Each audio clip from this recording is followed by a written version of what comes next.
فقہ دے اندر فتاوی شامی ہے. فتاوی شامی نے لکھا ہے کہ جڑا آدمی عند الشہادتین دونوں انگوٹھی چوم کے اکھاں نال لاوے تے اس تے دو اہم فائدے. پہلا فائدہ یہ ہے، ترے فائدے. پہلا فائدہ یہ ہے کہ تعظیم اور محبت کا اظہار ہے. دوسرا فائدہ یہ ہے کہ اکھاں اس طرح انگوٹھی چوم کے اکھاں نال لان والا بندہ مرتے دم تک انا نہیں ہوئے. اکھاں روشن رہے.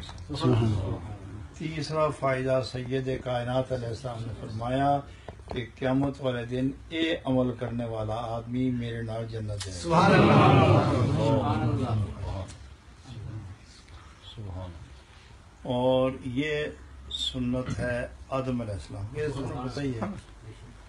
اور یہ جو دو شہادت انگلیاں ہیں ان کو یوں چوم کے آنکھوں پر لگانا اذان دے دوران، یہ سنت ہے جناب صدیق اکبر.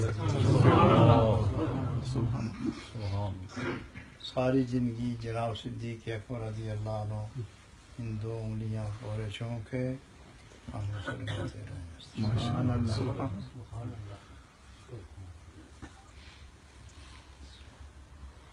لیکن اس نو نہ کرنے والا آدمی مجرم نہیں، کرن والا فائدے اور نہ کرنے والا وہ فائدہ جو چومن والے نے ملتا ہے ویسا نہیں ملتا. یہ